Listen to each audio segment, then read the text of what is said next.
All right, everybody. Welcome to the debut episode of the BDS Hockey Pod.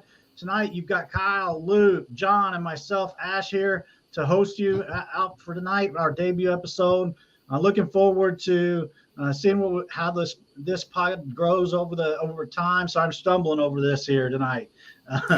Apologize, guys, but had some breaking news just before the show started with the Minnesota Wild firing their coaching staff. What do you guys think about that? Not super shocked to see them let go of their coach with the rough start they've been off to this year. I mean, they haven't been able to get anything going. Only 5 wins this season. Kirill Kaprizov is not what he was last year. He's still got about 18 points, 19 games, but other than that, they really haven't been getting a ton of offense outside of him and Zuccarello, and they need someone to kind of jumpstart them. Yeah, I mean, what were they first round exit from the playoffs last year too? I mean, there wasn't a huge hype around this team to win the Stanley Cup, but still, I mean, they've been a fringe team for the past couple of years. It's not like the roster changed too much. Big question mark with Marc-Andre Fleury. I mean, Fleury always comes in with a question mark every year, and it's a question of is he gonna win the Vezina, or is he gonna put up four goals against on the season, right? Yeah, goaltending has been brutal in Minnesota. I mean, Fleury, I know, is the starter, but Gustafsson, I mean, we only got to look at him quickly in that game when the Rangers played the Wild a few weeks ago. He is just having an awful year. Yeah, that negative 20 goal difference. To replace him, John Hines.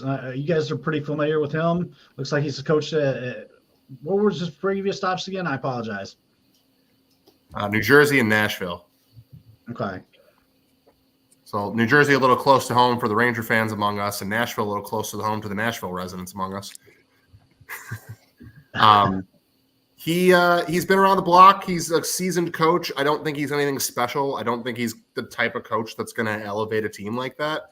From what I've gathered from reading today, I don't think Wild fans are thrilled about the hire. I think they wanted to go into more of a younger, more innovative direction, but Hines is the guy they got, so we'll have to see what happens with it. Yeah, Hines has a long history of going out in the first round. From what I've seen, 17-18 going out in the first round. Lost in the qualifying round 19-20, and then 20-21 and 21-22 going out in the first round. So it'll definitely be interesting to see how he does. Just so the viewers and listeners kind of get an idea of what's going on here and how we came about. Myself, I'm brand new to the sport of hockey, so I may say something periodically that doesn't sound like it makes a whole lot of sense. It probably won't, but that's okay. That's why we're here. I'm gonna take advantage of the other guys on the show and their experience in the sport to help myself educate myself a little bit. And we're just here to have some fun. We're no different than anybody else.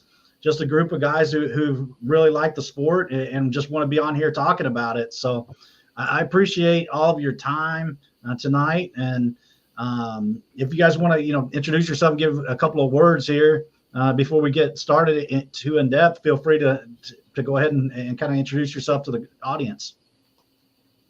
Yeah, my name's Kyle Madden. Been a hockey fan since I could talk. Grew up a Flyers fan, converted to a Rangers fan to appease my dad in 2011. I have a couple of years of recreation hockey under my belt. I know the game pretty well, but that's pretty much that. John? Yeah, I'm John Ferrara. I'm a hockey fan since I came out the womb. I was born the same year as the last time my favorite team, the New York Rangers, won the Cup. I like to say I was born to be a New York Ranger fan, and I hope that I'll get to see one before I leave this earth. I'm Luke. Much like Kyle and John, I've been a hockey fan for all my life. And just like Kyle and John, I'm a New York Rangers fan as well. I love watching the sport. I mean, every night, it doesn't matter. East Coast games, West Coast games, I'll put them on. I'll watch them. And I think of this group. I think I'll take credit for getting Ashley involved in hockey. I know we've been joking about it for a couple of years, and I'm glad that he's making the switch over for his winter sport. I know he loves his baseball in the summer. But I'm glad Ashley's getting involved with hockey, and excited to see his path here. So yeah, it's been cool. Like, kind of, it was a running joke. I guess late last spring, early summer. I just kind of made a joke about, because, the other guys in our baseball Discord's always talking about hockey. And so I just made a joke about being an Edmonton fan, not even knowing a single guy in the NHL. And we kind of just joked about it all summer. And then about, I don't know, like August, I was like, all right, I'm going to buy in, ordered a bunch of gear, watched some preseason games, not just Edmonton, but other teams, watched some preseason games on TV, kind of got hooked on it. So literally once opening day came, I've watched a game almost every night, like literally almost every night. In my house, we've been watching a game. We went up to a Dallas Stars game last month. I had a lot of fun there. It's just really cool to me because of the fact that, and I've chronicled this journey a little bit in shorts on this same channel. So anybody catches this later and wants to go back and kind of watch some of the earlier shorts that I made, feel free. But basically, it's just interesting to me how it's like you never know. And obviously, you guys watching a lot, none of this will be new to you, and it may sound silly, but like, it's a fast-paced game, just like basketball. And I grew up basketball was probably my first love. In college, and I still have a place in my heart for college basketball. But it's very fast-paced, just like that. But it also has the element of you never know. You're not going to have you're not going to score 90 goals in a game like you do in basketball. So you never know when the goal is going to happen. So there's like this element of drama at all times where you can't get up and go to the fridge like during play. I mean, you got to wait for a timeout. You never know when that one goal is going to happen that is going to be the deciding factor. So that's kind of why, I think it hooked me. And so it's been interesting kind of trying to learn the sport. Like, I don't even know some very basic rules yet still. So, and we'll get into a little bit more into detail about that here in a little bit with some other segments and stuff that we're going to do for other potential new hockey fans as well. But before we get too far into it, I want to segue into the Jacob Trouba incident over the weekend. I know everybody's probably heard about it and talked about it and everything else. Obviously, he was fined $5,000, which is the maximum under the current CBA. But to me, I don't know. I was kind of really surprised by this incident not being a suspension. We're going to play that. I'm going to pull it up right now, and we'll go ahead and play it on. I found it on Twitter here, or X, whatever you want to call it. But we'll play the incident real quick. I mean, that's wild to me. I mean, it's crazy to me to see something like that happen, and like $5,000 is like my work coming to me and saying, "Here, give us $10." I mean, yeah. I mean, this is crazy. Yeah. Explain this. Yeah, I mean, I've definitely seen a lot more egregious stuff, and I mean, Kyle and John, I mean, feel free to chime in. And I know first thought is going to be the Ranger bias here, but it's not excusable, right? I mean, guys are in front of the net, duking it out, and I'm sure Jacob didn't mean anything by it, but you gotta keep a grip on your stick there. You can't be having it swinging it up there like that. It's not excusable. He served his 2 minutes. He got his 5,000. Ashley, I agree with you. He probably should get a suspension for that. But yeah, I think he got lucky with the $5,000 fine. We could do a whole episode on the whole Department of Player Safety and suspensions and fines, and I won't get too far into it. Trouba doesn't get a benefit. I love that they actually have something called the Department of Player Safety. It's a mess, Ash. Just wait until sounds you like learn the government or something. We have a whole history lesson on this stuff. George Paros, get to know the name. Jacob Trouba doesn't get the benefit of the doubt amongst fans because he doesn't have the most spotless reputation. He's not a choir boy by any stretch. We get it. He's had incidents before, most notably the incident with Sidney Crosby in the playoffs a couple of years ago. People are willing to burn him at the stake for just about anything he did. What he did, like Luke said, wasn't excusable. But to his credit, he talked about it today. He owned up to it. Should he have gotten a suspension? Probably. I don't think I would have argued if he had gotten 1 or 2 games from the league. He didn't. There's been plenty of other incidents around the league over the last couple of years that haven't gotten suspensions that probably should have. I think slew footing is a major issue in the NHL right now that doesn't seem to get disciplined at all. But if you look at some other angles, there's some other angles from it. His arm was getting grabbed by Frederick. He was trying to pull away, and as he was pulling away from the arm, he swung a stick. Still can't do that. Got to be in control of your stick. But I do buy the fact that it's incidental. Like I said, he doesn't get that benefit of the doubt, but I do like to think of it as a little bit of an accidental situation. Doesn't mean he shouldn't have been suspended for it. I don't think it's as egregious as some of the Trouba haters have been making out to be. Yeah, I put it further under the microscope for Trouba. Trent Frederick is a little bit of an agitator. He definitely gets under the skin of other players. He's quick. He's a skill guy, but he throws his body around. And I think Trouba just uses his momentum to his advantage there and takes a little bit more than he should have on that swing. Yeah. Hey, Ashley, can you pull up the clip one more time? Yeah, let me grab it here. It took me a second.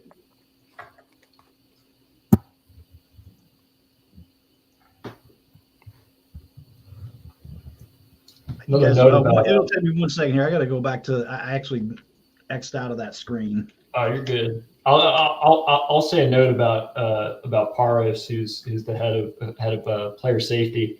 1,092 penalty minutes in his illustrious career in the NHL. That's who they put in charge of player safety. Who was it before? Was it Shanahan before him?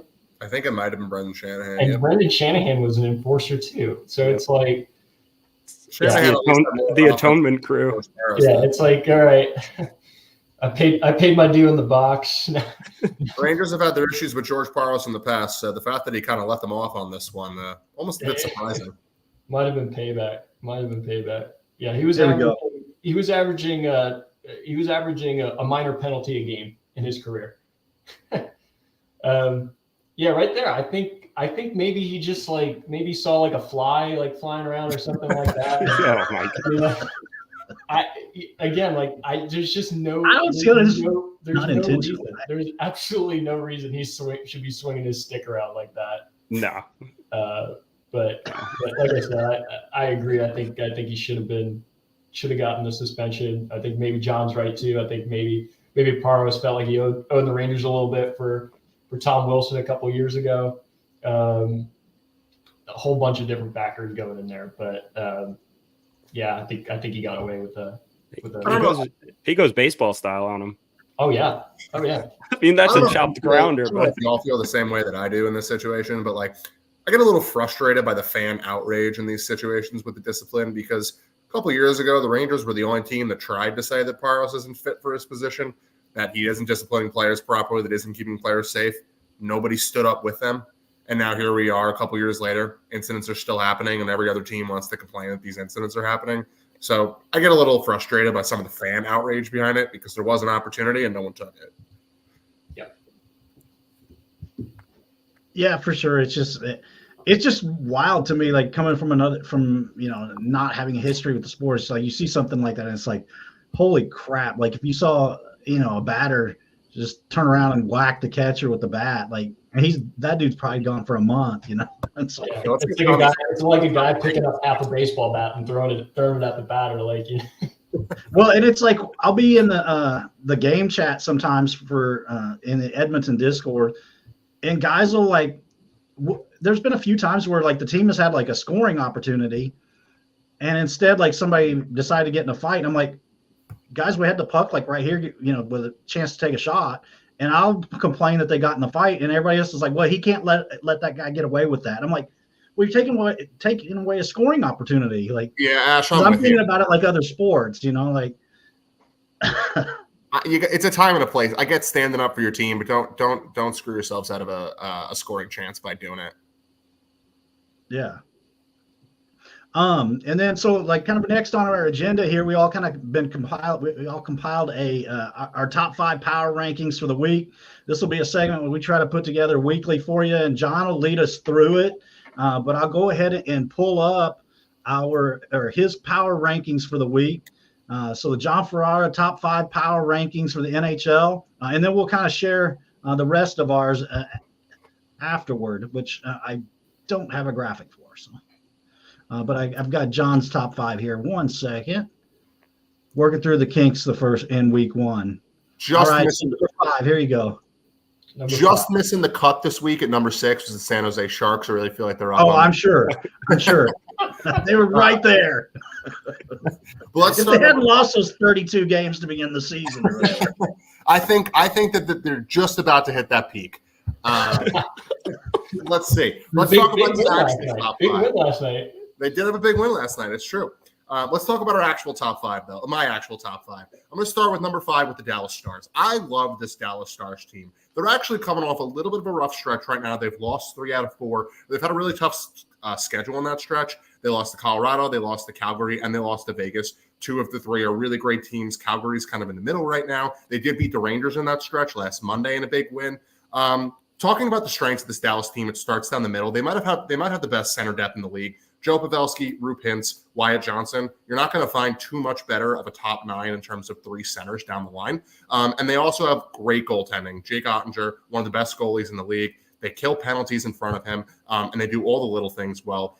Like I said, coming off a bit of a rough stretch, but they're looking good. As we take a look at their weaknesses and things that they need to improve about, they don't get a lot of scoring out of their defense. Miro Heiskanen's their best defenseman. They get a lot of scoring out of him. Outside of that, they're not really getting too much contribution from anybody else. And in addition to that, because of that aforementioned defensive scoring, they don't have a really explosive power play. Jason Robinson's their guy, but he hasn't had a good of a year as he's had in the past. And they're not really getting a lot out of anybody else. So as they move forward, trying to find somebody to really help explode on that power play, get a little more scoring out of the defense is going to be big for Dallas. And next up is taking a look at number 4, the Boston Bruins. Now, if I did these power rankings last week, I might have put Boston at number 1, but they suffered 2 pretty tough losses and have really not been playing their best hockey lately. For whatever reason, Boston cannot figure out the Detroit Red Wings this season. 3 regulation losses this year, 2 of which to Detroit, and of course, giving up 7 goals, which I did find out today, the most goals Linus Ullmark has given up as a Bruin was that 7-goal stretch to the Rangers on Sunday. So they're playing not their best hockey right now, but at the end of the day, the strength of this team, even if it didn't show last week, is their defense. They are a stout defensive team. They kill penalties, and they got great goaltending between Ullmark and Swayman. So really, really the strength of this team. They don't have a ton of weaknesses. I kind of stretched to find some weaknesses here. Face-offs are one of them. They lost Patrice Bergeron to retirement in the offseason. He was obviously their big-time face-off guy. Other than that, if you're looking forward to the Bruins in terms of what comes next, finding some scoring outside of Pasternak. Pasternak is obviously an elite goal scorer when we're looking at what he can bring to the table. But after that, if you look at their leading goal scorers, guys like Coyle and Zacha, they're not guys that strike fear into your hearts. So finding somebody else to kind of be that Robin to Pasternak is going to be big for the Bruins moving forward. I think they had a rough stretch. I think they'll be back up into the top 3 soon enough. The LA Kings, the darling team of this season, in my opinion. I don't think anybody anticipated them to be as good as they've been. I would have pegged them as a playoff team to start the season. I don't know if I would have pegged them as the 3rd best team, at least in my opinion, to start. But they have gotten contributions from guys that, frankly, not a ton of people expected the contributions they've got, which is why I talk about in their weaknesses some sustainability. They're getting production from guys like Cam Talbot, Trevor Moore, and Quentin Byfield that I don't think people would have anticipated getting from those 3 guys before the season starts. Now, is that here to stay? Kings fans are hopeful for that, but I'm not sure that will be the case. However, what I will say is if I do have to predict a guy that it will stay with, it's Cam Talbot. The strength of this team is their defense. They might have the best defense in the league, at the very least the best defense in the West. They have a really strong defensive system in front of Talbot. They're killing penalties. They're doing a great job in front of them. I think the Kings are just a really difficult team to play against right now, especially when they're in the same division as my number 2 team, the Vegas Golden Knights. The reigning Stanley Cup champions are still here. They're still strong. They're still a force to be reckoned with. I know that they've had some losses, but I think that they're still the team to be out in the West. Their top 6 is unmatched compared to a lot of teams. Jack Eichel, Mark Stone, William Karlsson. They can put up points at will. They can score. They can make things happen from all areas of the ice. They're a dangerous team to play against. Now, if you're looking at what comes next for Vegas and you're looking at the things that might slow them down, durability. They played longer. They played more hockey than every other team in the league last year, minus the team they beat in the Stanley Cup Finals. And that does seem to have an effect on teams as the season wears along. In addition to that, secondary scoring. If you take a look at their scoring on the roster right now, they're getting the points out of Eichel, the Stones, the Carlsons, etc. They're not getting a ton of scoring out of that bottom six. And while that might not hurt you in the regular season, when you're playing teams like the Sharks and the Coyotes, when it comes to the playoffs, you need those guys to really step up for you. Now let's talk about our number one team. This joys me to say that the New York Rangers are my number one team this week. And, some people might call it bias, but when you lead the team in wins and you have, after that 2-2 start, you've basically been 12-1-2 since. You're 7-1-1 without Adam Fox in the lineup. You deserve this number one spot. When you look at this Rangers team, it's been built on the same strengths it's been on the last couple of years. Their power play and their goaltending. And I'd be remiss if I didn't bring up the fact that Artemi Panarin has been insane for this Rangers team this year. Leading up until that Dallas game on Monday, he had scored or assisted on 53% of their goals this year, which is an absolutely crazy number. Now, the number has gone down after he was held scoreless a couple times last week, but still, the element that he brings to this lineup is unmatched. When you're talking about what to look for with the Rangers next, they really need to put some full game efforts. They need to keep things sustainable. Right now, they've been leaning a lot on guys like Panarin. And Zibanejad, who hasn't had that great of a year, really needs to step up. They need to be able to put in 60 minutes of effort. They can't have those weak third periods like they did against Dallas, or those weak, end of first periods that they did against Boston on Saturday. And I don't know how much I fully buy into my bottom six weakness. It's growing. It's getting better. It was a rough start. The fourth line really took some time to gel. They're getting together now. We did lose Filipino. He should hopefully back soon. But really, kind of enticed to see, what the Rangers do moving forward. They are must-watch TV right now. Thank you, John. And I'll go ahead and actually did have the rest of our top fives up here. And most of us, all of us actually had the same. Why is this? Sorry, the slideshow is not showing the right first slide. Okay, well, we'll pull that off. Anyway, all of us had the same number one team in our power rankings, but everybody had a little bit different 2 through 5. Why don't you go ahead and give your feedback on the power rankings that John gave Kyle, and any differences that you might have had? Yeah, the only real difference that I had was I have the Kings in the number 2 spot. A team that hasn't lost on the road yet is formidable, and once they put together that home record, which is pretty close to 500 right now, it might not be sustainable, but for our power rankings that we're doing, that would be the only change that I would do right now. That team is unstoppable on the road. How about you, Luke? What did you think? Yeah, I think John knocked it out of the ballpark here. Maybe my one change is putting the Canucks in the top 5. I know they're 5th in the league in points. They played 22 games, but I mean, you look at this roster up and down, and they got everything covered. I mean, Thatcher Demko is if not elite, as close to elite as you can get in a goaltender. Might be, if not the best goaltender in the league, definitely the best goaltender in the Pacific. Can't say enough about Quinn Hughes. I mean, he's on track to be top defenseman again this year. And the offense has all the playmakers too. I mean, you have Pettersson, you have Besser, who's played really well.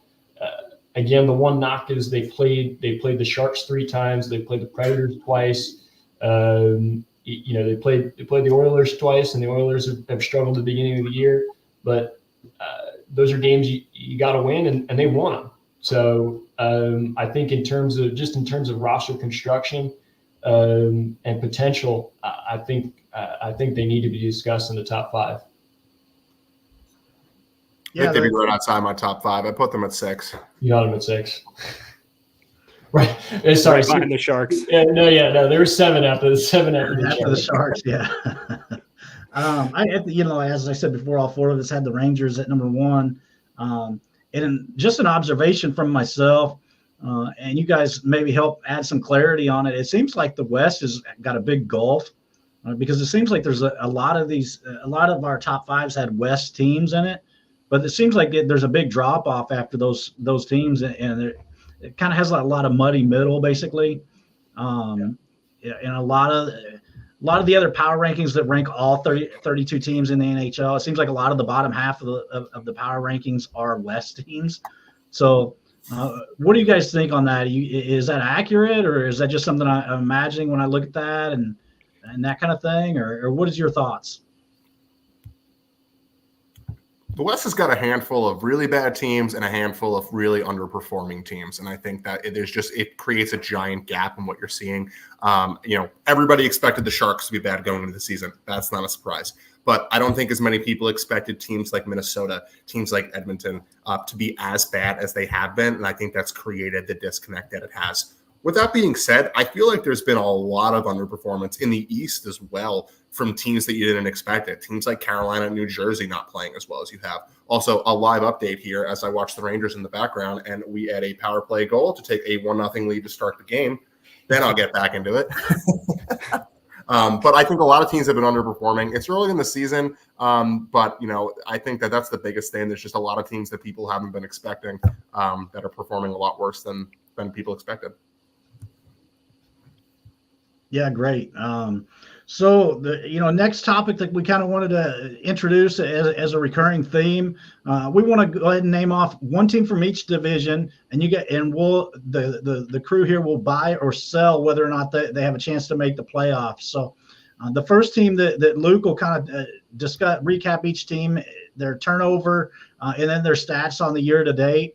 So the first team that we're going to pull up here is the Detroit Red Wings. Actually, before I get there, sorry, I forgot we were going to recap the standings first. So my apologies, guys. Let me pull up the standings. NHL hockey. All right, here we are. So we have in the East.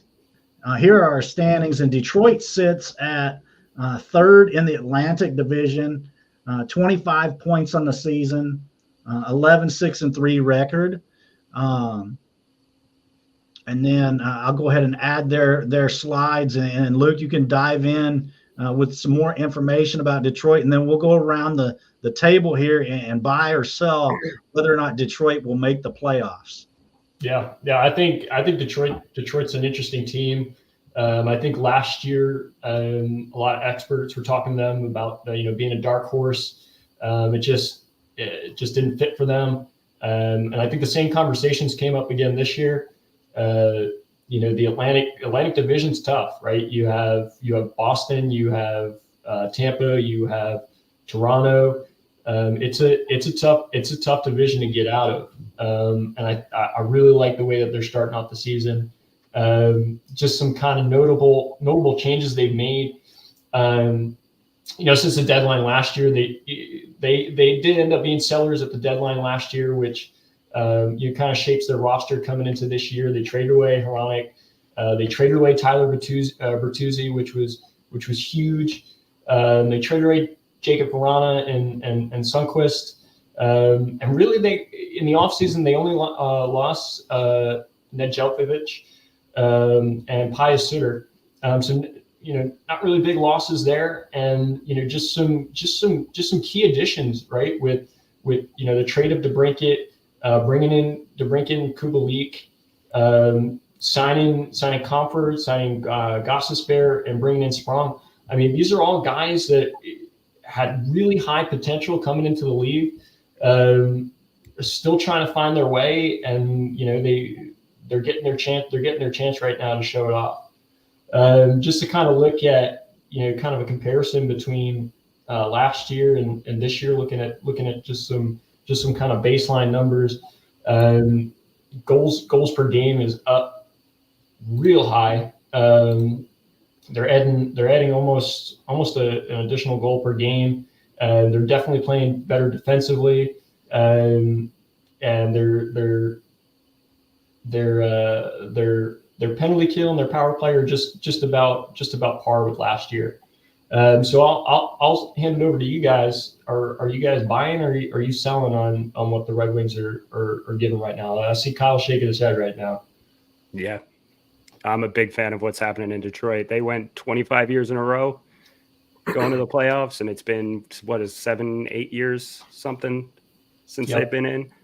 I think now's the time. David Perron just got started, and he's putting up like crazy. I think he scored 2 yesterday as well. I love that they locked up Dylan Larkin. I like the defensive core. I'm buying. If I'm Detroit, I'm buying. Let's get back to those winning ways. I got to be honest, Kyle. I'm on the other side of this. I'm selling on this one. I think the Lions are giving the city of Detroit enough good vibes. Red Wings can't do it too. You know what? I'm selling on Detroit. It's not even any fault of their own. I think their division's too stacked. I think you got Boston, you got Florida, you got Tampa, you got Toronto. I think some of these teams in the Metro are going to figure it out from a wild card standpoint. I just don't see them having enough defense and goaltending to really get over that hump and make their way into the playoffs with some of the other really good teams they got in front of them. I'm going to just make it real easy. I just looking at Money Puck, which is a site that I've been looking at a lot in my short time as a hockey guy. Says they have a 70% chance to make the playoffs, which is a pretty high number to me. So I'm going to buy. Nice. Yeah, I'm with Kyle and Ashley here. I'm buying. I like what I see from the team, and it's just hope that they can sustain it. Next up, we'll move along to the Metropolitan Division, which I don't know why that name it always makes me realize it's like kind of a strange name for a division, but it is what it is. But we'll move along to the Washington Capitals, who currently sit with 22 points on the season, 10-5-2 record. And then let's see, we'll pull up their slide here and let Luke take it away again. Yeah, 10-5-2 to start off the season. They're fourth right now in the Metro, but I mean they got games in hand to teams ahead of them. Only played 17 games. Definitely a huge surprise this season from the Capitals. And just looking at the notable transaction, you can see why. Bunch of departures last season, trading off Orlov and Hathaway, Johansson and Gustafsson, and losing Connor Sheary, as well as firing Peter Laviolette at the end of the season, bringing in Spencer Carberry. And you look at the additions, Joel Edmondson, they traded for him from Montreal, and they bring in Max Pacioretty, who hasn't even played a game for Washington yet. So nothing big on the addition side, a whole bunch of departures, and starting off the season 10-5-2, just winning games. And it's funny because for the longest time, you look at this team and you got Alex Ovechkin and you got Nicholas Backstrom. These guys are primed for the playoffs, but the last couple of years it's kind of faded out a little bit. You look at the numbers, last year versus this year. Not a lot of major changes. Not a lot of major changes in the baseline numbers here.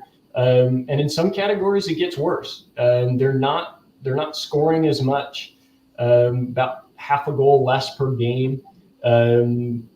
Shots on both sides are about the same. They're letting in less goals, so they're playing a little bit better defensively. But the power play, my Lord, it's bad. It is really bad. And I was watching the press conference after Saturday's game, and you could tell that Spencer Carberry is not happy with the way his team's playing on the power play right now, and he's talking about making a lot of changes. And again, in previous years, the power play was the bread and butter for this team. I mean, it was Ovechkin in his office setting them up and scoring. So it's a little weird to see them at 32nd in the league in power play. So I'll pass it on to y'all. Are we buying or are we selling the Capitals as a playoff team? I guess I'm just going to be a hater today because I'm selling on the Caps too. The Caps just have not, I think they're taking advantage of the fact that outside of the Rangers, the Metro has really not figured it out yet. The Hurricanes and the Devils are not playing their best hockey. The Penguins are not playing their best hockey. The Flyers have been surprisingly good, but are still the Flyers. And I think they've taken advantage of some soft scheduling. I don't think they do anything overtly impressive. They can make me eat my words, but I just don't see them. This is a sustainable pace for Washington over the course of a whole season. Yeah, I know there are only two options here, but I'm going to hold right now. Either in or out. Change the rules. He's making up his own rules now. Yeah, I'm going to hold. If if I'm the Capitals. They do need to get younger, so I'm leaning towards sell. They definitely need draft picks coming in the coming years with some of these older guys. That's pretty much the only way that I feel. But I also think that you have to see how the table eventually starts to sort itself out. So Yeah. I'm not completely sold on the sell yet. I'm selling the Capitals making the playoffs.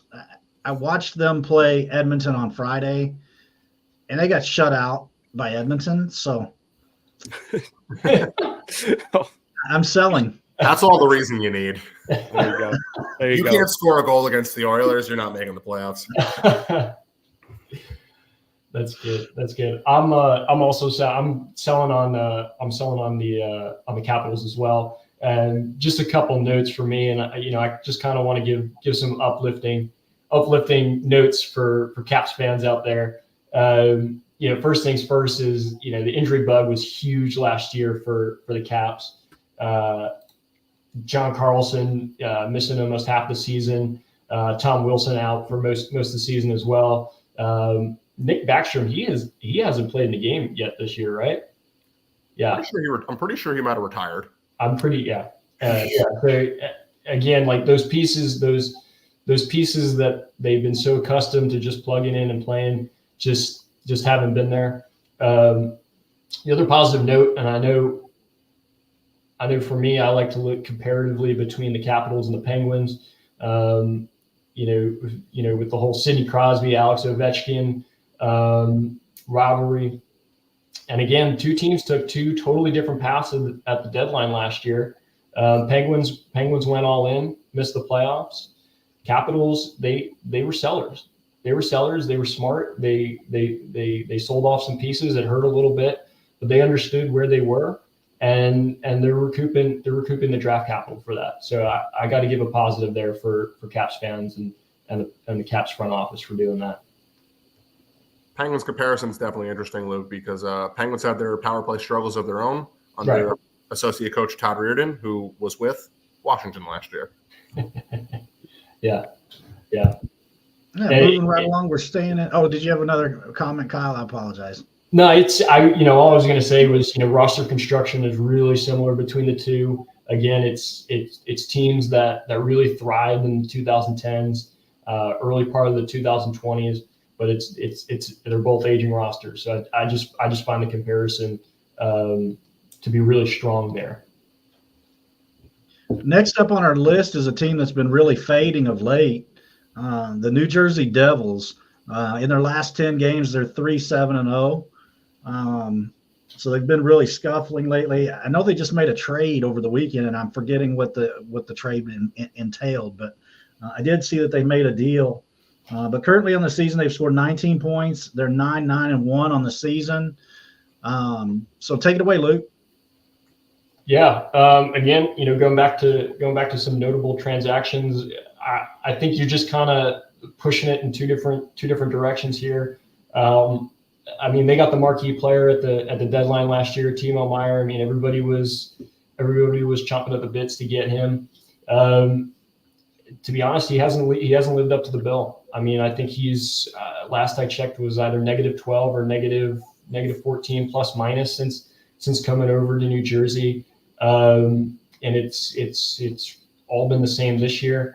Damon Severson leaving or getting traded is a huge loss for them as well. Miles Wood leaving and signing with Colorado, and just a couple pieces here and there. Getting Curtis Lazar, getting Tyler Toffoli, those are more depth pieces.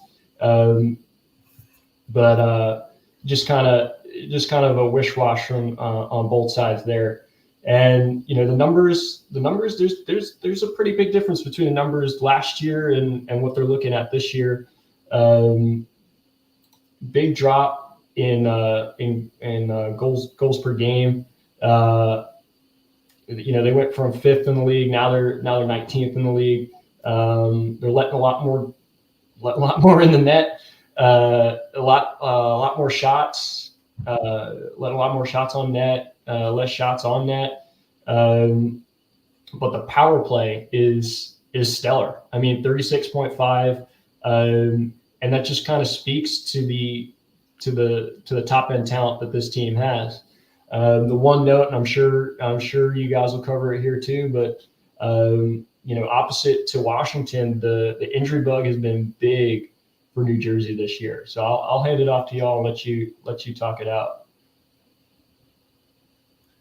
Kyle can make up options. Maybe I'll make up an option myself. I'm going to buy, but I'm going to hedge my buy a little bit. I don't have a ton of confidence, but I am going to buy in them. And it's not necessarily because of my belief in the Devils, but more so the fact that two other teams got to come out of the Metro if the Rangers keep up this pace and manage to make the playoffs as well. Two other teams at least have to come out of the Metro. I don't really believe in a lot of other teams. I have to believe with the offensive firepower the Devils have, even with their goaltending question marks, that they're going to manage to get on a win streak at some point and build up enough points over the course of a season to get into the playoffs. I'll give Jack Hughes his flowers. Dude's a top 5 player in the game. You got to feel like a guy like that is going to be able to carry the rest of his teammates, his line mates. They got Nico Hischier back now to be able to get enough points to get themselves in the playoffs. I don't know if they have the defense and the goaltending to really make a serious run, but I just can't see them missing the playoffs with the offense that they have right now. I agree, and I'm probably buying goaltending in order to get to that spot in the playoffs where they were last year. 100% this team is going to pull it back towards the normal, which this team has high octane offense and decent defense, but plays that wide open style that they could score so many goals. I can't see them not making the playoffs, even from the position that they're in now. I'm buying. I'm going to go ahead and buy as well. Part of that is just a little bit of bias in that over the first month of the season, I watched a bunch of Devils games and they were a lot of fun to watch. So not real astute analytical, spot there, but it's just kind of very anecdotal as far as I enjoyed watching their games, and I feel like they're going to turn it around. So I'm going to buy. Yeah, well, let's make it 4 for 4. I'm buying too. Like John said, Nico Hischier is back in the lineup. Won 7-2 against the Sabres. This is a high octane offense. They're really good defensively as well. I think they'll figure out the goaltending. I know we like to cringe at Kira Schmid, and he might have been the best goalie in the first round of the playoffs last year, and it definitely frightened some Rangers fans, particularly in this cast for sure. Any real goaltending options out there for them right now? Maybe a guy like UC Saros in Nashville. I've been actually reading about goaltenders trades and stuff like that. And from what and you guys can correct me if I'm wrong, but historically it doesn't seem like very many goaltenders are traded before mid-December. Yeah. It looks like they may have to wait a little bit still before they can even find anybody available. I mean, yeah, no, they'll sit and wait for the deadline. And that's typically how it is. Deadline's early March this year, right? Yeah. Yeah. So they're gonna have to sit around and wait. And I think a lot of teams like to wait it out and see where they're at before they make the decision on whether they're buyers or sellers.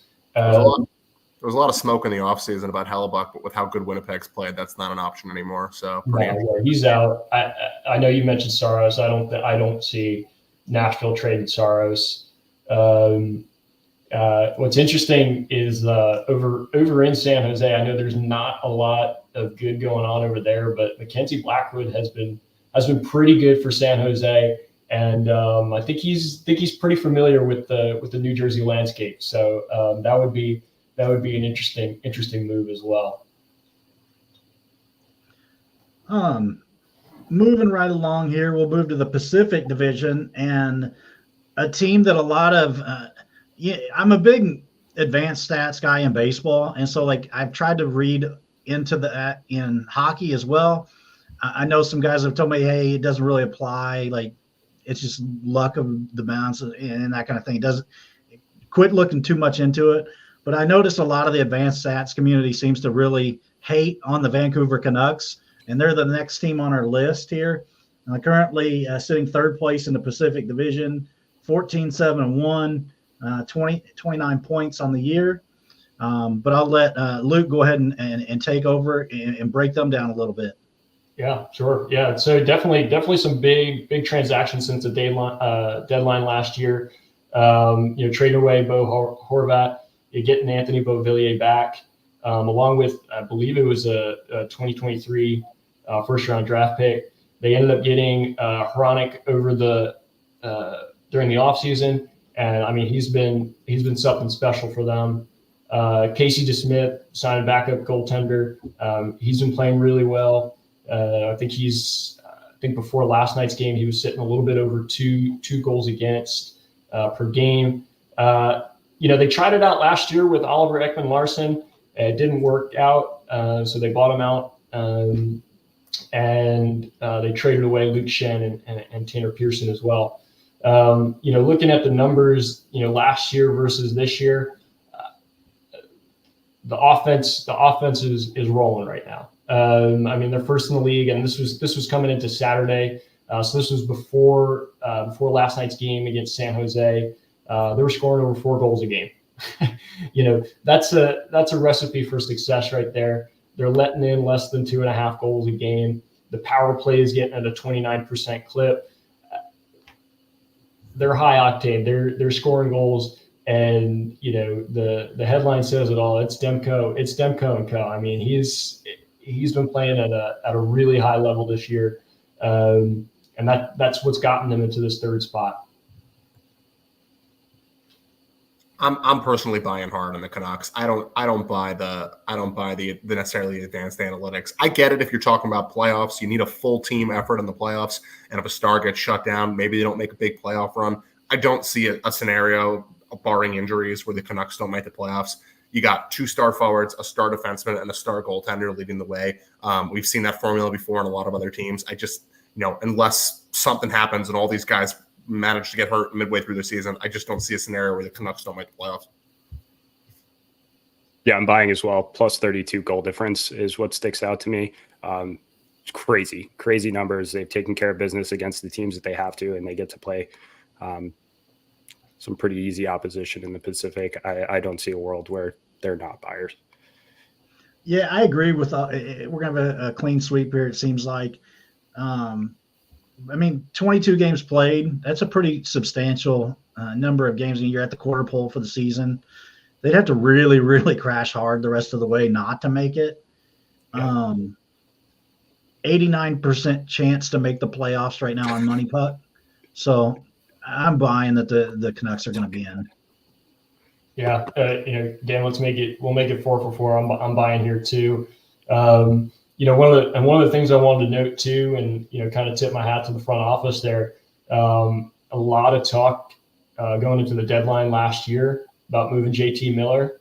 They decided not to do that, and JT Miller, I think, he's been a top fantasy player, and he's been a top player in the NHL. And he does it on both ends. He's a great offensive weapon, and he's got a great stick in the defensive zone as well. I never got the sense Vancouver truly wanted to trade Miller. I always just got the sense they were posturing to see if anybody would wildly overpay. They didn't move him, and it's just a great move by Vancouver there. 100%.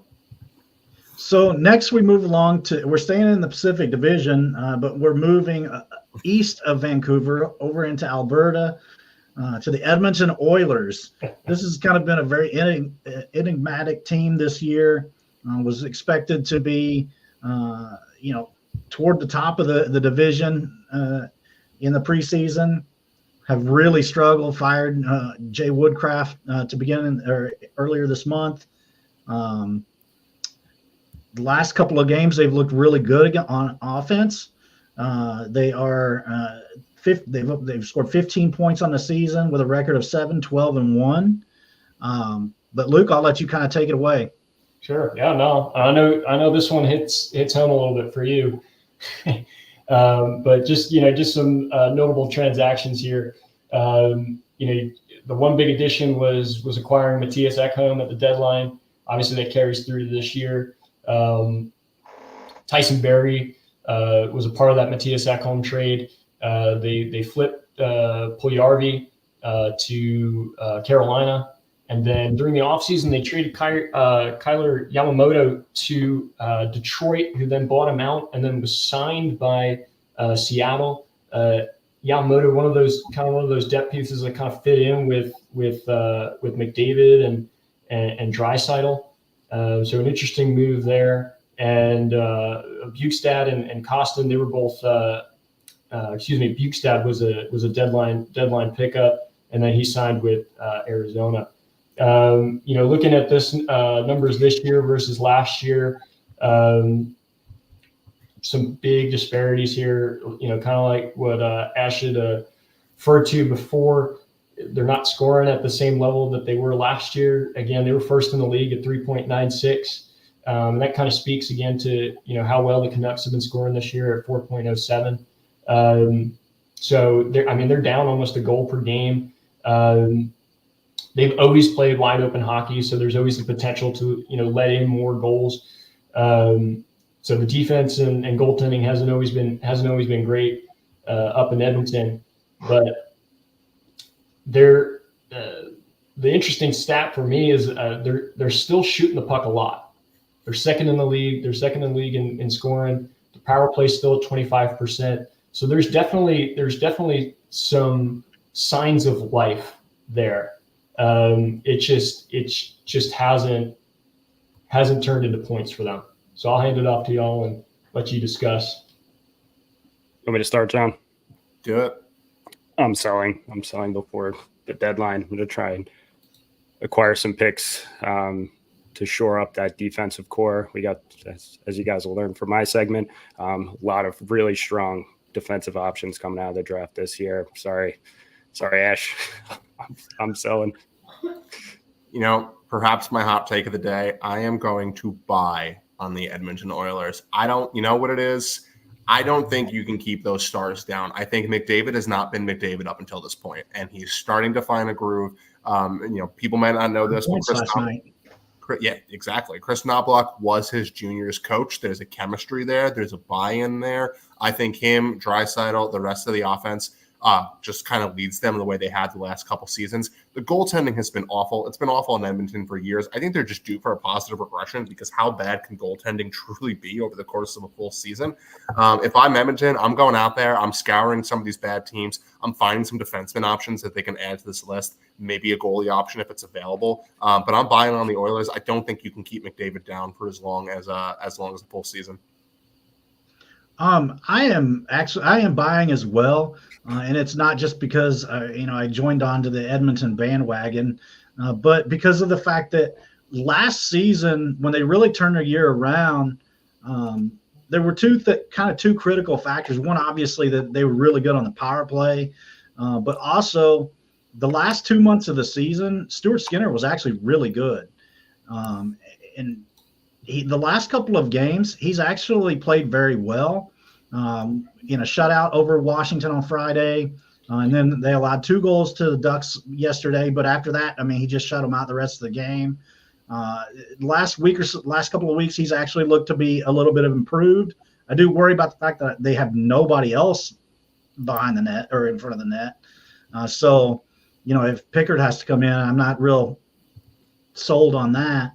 But also the fact that when I was looking at naturalstattrick.com yesterday, and prior to yesterday's game, they were 29th in the NHL in goals for, in expected goals for, though they were second in the NHL. So they've had a little bit of you could make a case that they have had a little bit of bad puck luck on the season as well, which may have cost Jay Woodcroft his job. But I do like the system that Chris Knobloch brings to them, having more aggressive style. I think it fits having very good offensive players. I think that's kind of a good fit for them. Money Puck still has them as a 56% chance to make the playoffs, so I'm buying that Edmonton is going to make it. Yep, I'm buying too. Even though I consider the Oilers the Los Angeles Angels of Anaheim of the NHL. Just all that high end talent, but just cannot hit that potential that they have. I'm with just with John here too. You cannot keep these stars down. McDavid McDavid is from another world when it comes to speed, not only with the feet but with the hands. And Draisaitl's a top 5 player as well. It's hard to say that combination will not pull them into the playoffs, regardless of the falling short on defense and goaltending. So yeah, I'm buying on Edmonton. I'm segueing a little bit here, hijacking the show, but there was a goal last night that Connor made. I didn't even know he had the puck. And it wasn't like there was a big cluster of people. It was, a 3-on-1 or 3-on-2. I thought that he had passed it to the guy on the other side of the ice. Yeah. And next thing I know, they were saying it was a goal, and I'm like, man, I had to watch it back because I didn't even know that he still had the puck. I thought he had made a pass. And he just made it look so easy. I mean, he was just kind of like gliding along. It was just wild to me, like how easy he made that goal look. I wish I would have had it queued up to pull it up here, but I don't.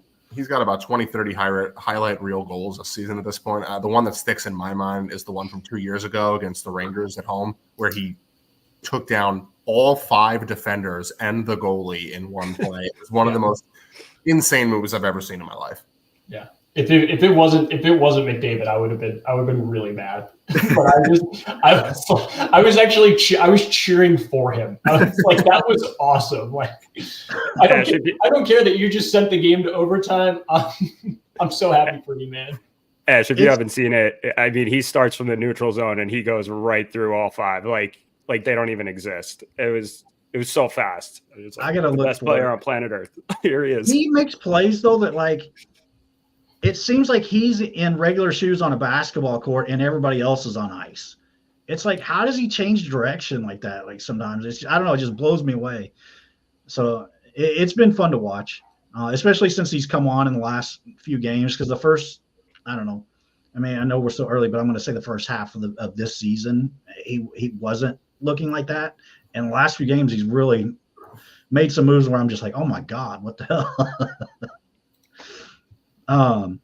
Anyway, continuing on, we're going to shift gears here. Sorry, I got to change my screen. We're going to shift to the Central Division, to the team that just released their coaching staff today. The Minnesota Wild, 14 points on the season, 5-10-4 record. In their last 10, though, they're 2-6-2. So not looking great for Minnesota. I'll turn it over to you, Luke. Yeah, no, I mean, when you pull up the notable transactions, I mean, it's pretty clear that, there was a lot of losses on the right-hand side. Jordan Greenway wasn't working out in Minnesota, traded at the deadline to Buffalo. Matt Dumba, his contract ended. He signed with Arizona this year. Kalen Addison was traded, I think that was only a couple weeks ago. He's traded out to San Jose, and I think again, there's very few bright spots in San Jose, but I think he's been playing pretty well out there. Sam Steele, maybe a little bit more of a depth piece, but signed with Dallas.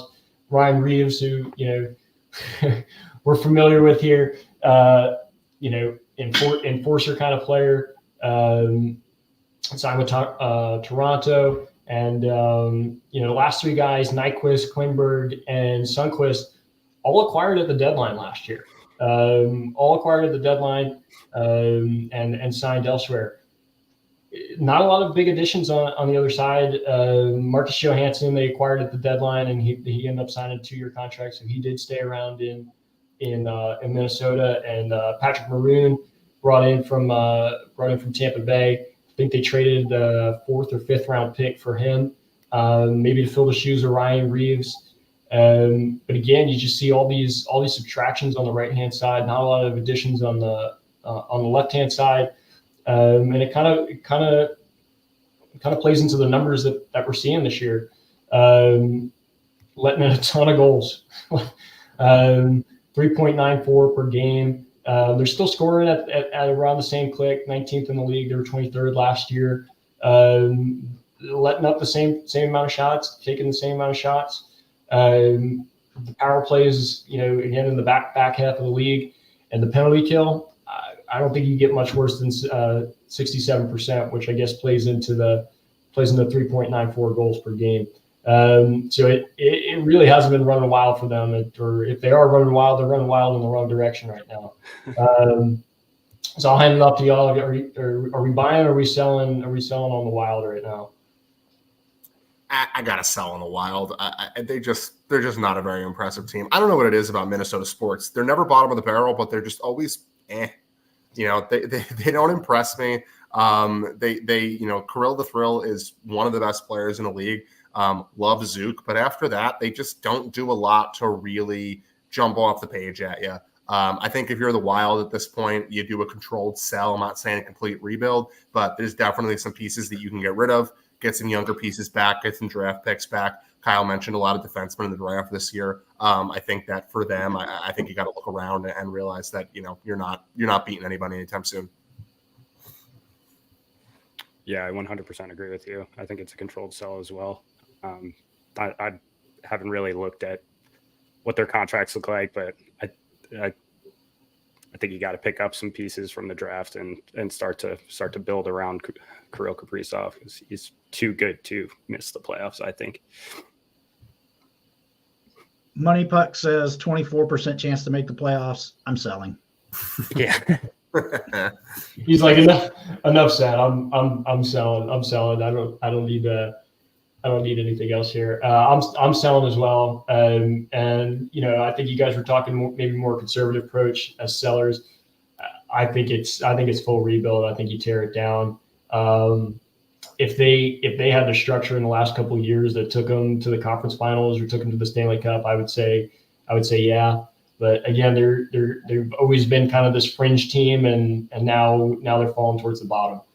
You build around Kirill, you build around Boldy, and find the pieces, and hopefully in a couple of years they can pick it back up, because those guys are still young. You always worry in these leagues that if these stars are going to want to stick around for rebuilds, though. I think that's something that Minnesota is definitely going to consider. Yeah. And I don't know enough about Kirill to say whether or not he'd want to be out if they did start a full rebuild, but I think that's definitely a factor. Yeah, I think he signed a seven-year deal. Was that a couple off seasons ago? I guess he believed in the team, or he just wanted his long-term contract. But yeah, I don't know. And I think he has a pretty movable contract as well. I think it's fairly team friendly for the caliber player that he is. So yeah, definitely an option for the Wild as well. But it's definitely not an asset I wouldn't be dangling around at first. Well, just shooting from the hip. One team that we didn't have on there that is kind of in that middle, they're in a playoff position right now, but they're kind of in that in-between spot is the St. Louis Blues. And the reason I bring them up is because if they were to fall out of playoff contention, they have a goaltender that's been rumored to be on the block if they were to fall out in Bennington. What do you guys see the Blues going? Go for the Central, I'll go first. I mean, the Central's tough. And maybe Ashley put it in perspective. Central really lines up with the Central in the MLB. There's not a lot of high-end talent there. It's definitely a division that they can end up in the top three. So I don't necessarily see them as sellers just yet. I think they're definitely going to wait and see how the landscape of the Central plays out. You have Dallas and you have Colorado, who are by all rights top 5, top 6 in the league. But behind them, the talent just kind of falls off. So I think they're gonna cruise along. Yeah, the Blues are the definition of a too early to tell. A little bit of a cop-out answer, but I don't know if the Blues even know what they want to do yet. I think it's going to be one of those things that they are prepared to buy or sell based off of how the next 2 months go. And then kind of up next on the docket, one of our members here, Kyle, he's been a real avid fan of following prospects and that kind of thing. So we wanted to kind of give him a little bit of a forum to talk about some prospects that he's been tracking. And we will first dive into, let's see here. sorry, I'm looking at my notes. Berkeley Catton. I'm not sure if I pronounced that right, but go ahead and take it away, Kyle. Yeah, you got it. I actually pronounced his name because I play a lot of Chell. Every time his name popped up, I pronounced it wrong. I almost said cotton. That's why I kind of stumbled. I pronounced it Catan.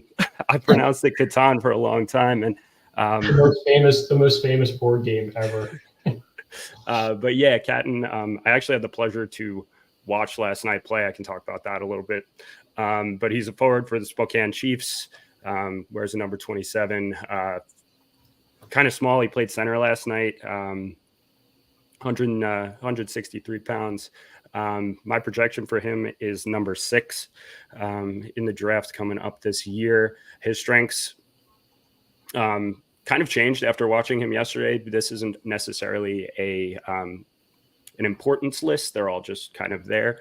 But definitely his vision on the ice and his hockey IQ are listed among on every site that I visited, his highest quality.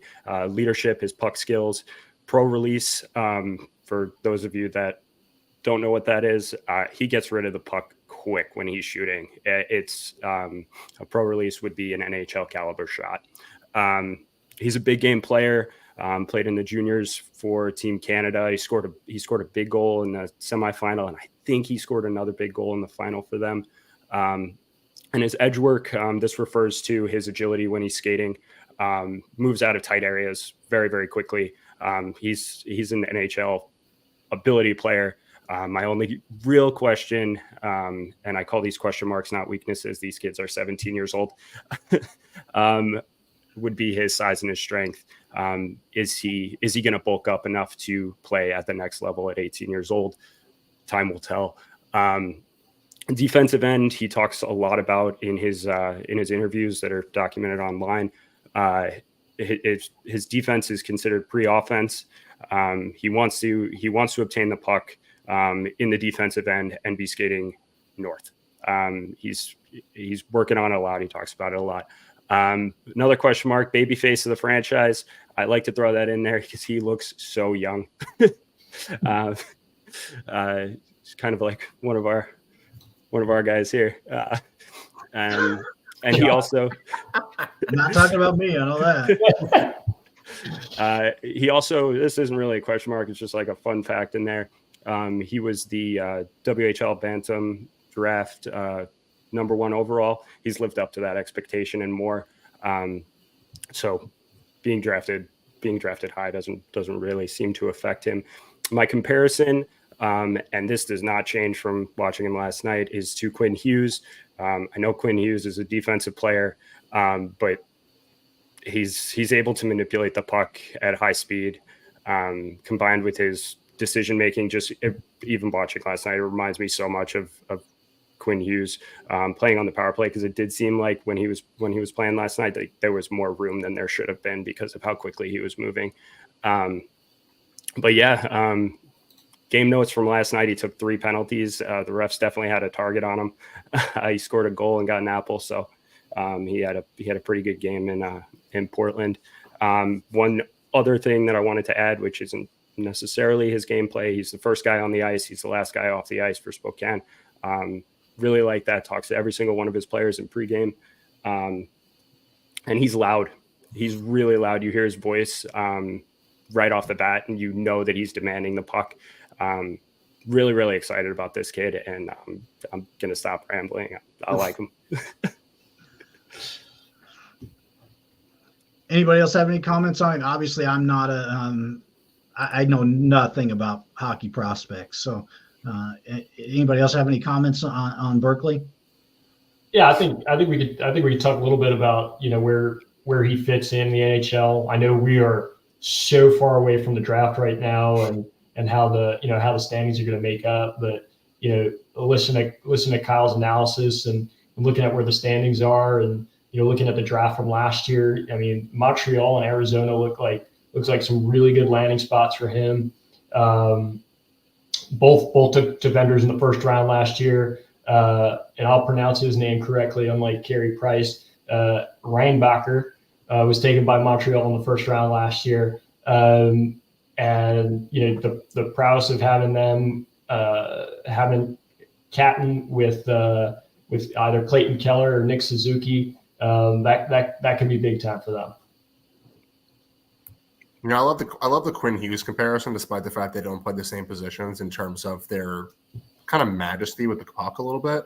From the way you described him and some of the things that I have seen myself, I think that's a really apt comparison. I think that in today's game, with the amount of speed that we're seeing across all teams, being able to kind of move the puck at will and feel like the puck is on a string at all times is something that fits in just about any franchise, and something that translates to the NHL when some of these other skills that some of these younger players have sometimes don't always translate the best.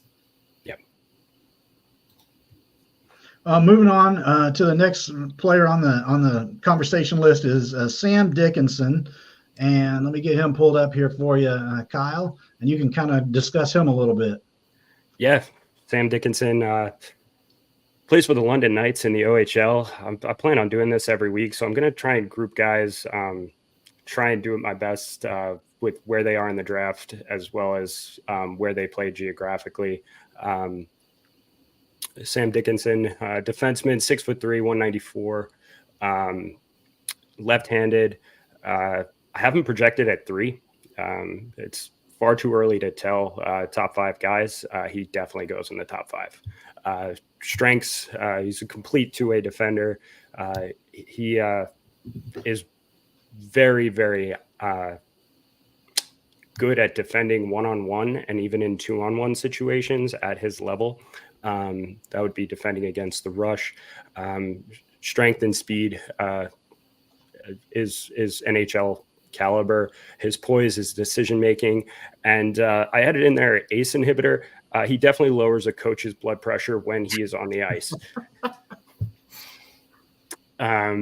We got to add that to the Chell superstar abilities next year. Yeah.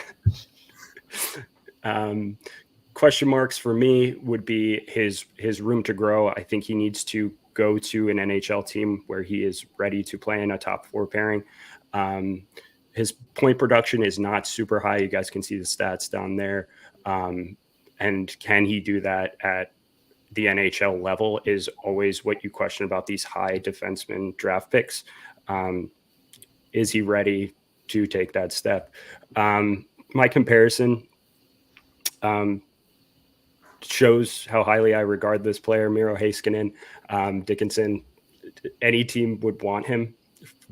He can play in all situations on the back end. He can contribute offense when needed, and is a defenseman I can see with really high time on ice numbers for years to come. I think any team would be happy to have him. What do you guys think? Where would he fit, John? With the way that the Sharks' lottery luck has come over the past couple of years, I'm not convinced that they're going to wind up with the first overall pick, even though they probably deserve it off this season. But it all starts on the back end. I mean, they could use everything, but it all starts on the back end. I think a guy like this could be a huge help for them if they fall below that first overall. Yeah, I got him pegged either in Anaheim or in Chicago. I think, Chicago coming off drafting Connor Bedard first overall. They definitely have some pieces up front. They have Seth Jones locked up for long term, but I don't know how sustainable that is for the future. And, outside of him, there's not much going on the defensive end for Chicago. Anaheim, again, second overall pick last year, taking a forward, Leo Carlson. Really similar situation. Some aging defenders over there. Camp Fowler, Gudis. So I think they're probably going to look for some sustainability on the back end as well. So I'd keep your eyes on the first 2 overall picks from last year for Sam Dickinson. And after watching Anaheim last night, man, they could use some defense.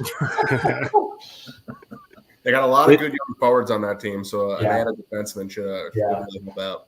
This guy can bring it. This guy can bring it to any organization, but we'll see.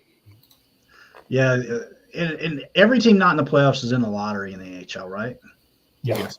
Okay. I've yet to go through that cycle, so I haven't. They have changed the system the last couple of years to ensure that you don't have what happened with like the Rangers and the Devils a couple years ago, jumping up 10 spots. But yes, every team is in the lottery. So you can't get like a Spurs where like they got Tim Duncan even though they already had David Robinson.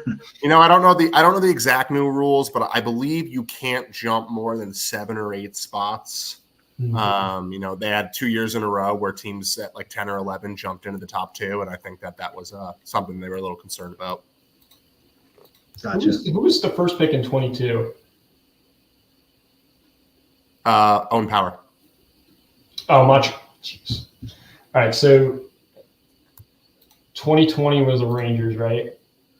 Lafreniere. Yeah, 2020 was Rangers. So 2021 was Buffalo. Okay, Power was 21. So you had Rangers, Buffalo, Montreal, and Chicago, right? So 3 of the last 4 years, you got big market teams getting first overall picks. The league might not admit it, but that's what they want. Yeah. Yeah. I'm not making any specific accusations, but I'm just throwing it out there. No shenanigans. Moving right along, we've got another youngster to talk about here, Ryder Ritchie. And let me get him pulled up and then take it away, Kyle.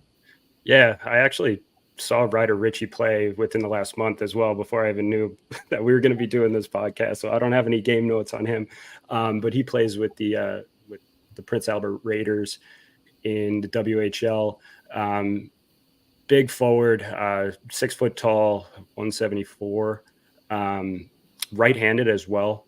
I have him projected at 18th. His strengths, from what I remember, were size and strength, and it's not necessarily the height. It's the way that he plays. He definitely gets into the dirty areas of the ice, and he takes up a lot of space with his skating. He's got a quick release as well. He's got the patience in the offensive zone. He does a lot of. You guys remember Matt Cullen? With the one hand on the stick, it's like you can't even get near him. And that's at the WHL level. So he does have a lot of highlight reel stick handling plays as well, which I didn't get to see live, but they're out there. My question marks for him, which probably drop him a little bit further down in my draft rankings. His readiness, I don't think he is particularly one of those guys that's going to go right into the league. Size and strength does not translate to the NHL. He's big and he's strong, playing against 20-year-olds. He's not going to be that in the NHL. His goal scoring, from what I saw, has been streaky. He'll go 3 or 4 games with 6-8 points, and then he'll go quiet for a week. Edges could use a little bit of work, that agility to get up to the NHL level. And he uses a stick that matches his team colors, which is a big question mark for me. At least that's what I've read on the report. I appreciate a guy that has a favorite stick, loves to use it, loves the flex of it. And he's just not one of those guys. And for me, that's a question mark. My question mark, my comparison is Alex Tuck. Although he's not quite 6'4", Alex Tuck, he has a similar style of play in the offensive zone. He's not gonna kill you with speed, but he is powerful enough to get into goal scoring areas. And also Tuck was selected 18th in 2014, so I think it's fair that Ryder Ritchie goes in a similar spot. Be interested to see if it's Minnesota. But what do you guys think? Give me a couple teams on opposite sides of the country when I'm looking at potential landing spots. I'm thinking Carolina and LA off the top of my head. Two defensive teams that like pride themselves on stopping the puck, slowing down things in the neutral zone. That could use a little bit more forward help. I mean, the Alex Tuck comparison is great because I feel like Alex Tuck is the guy that would fit in seamlessly with both of those squads. And also 2 teams that'll probably be picking around that 21 time. So definitely could see him being a fit on both of those squads. Yeah, I'm gonna kind of go with the same analysis there. I'm gonna go with the Nashville Predators. Again, one of those fringe playoff teams right there is probably going to be sitting right around that spot. Barry Trotz loves those guys who can grind it out. You got the question of size and strength. It's always going to be the question for all these guys coming out of juniors.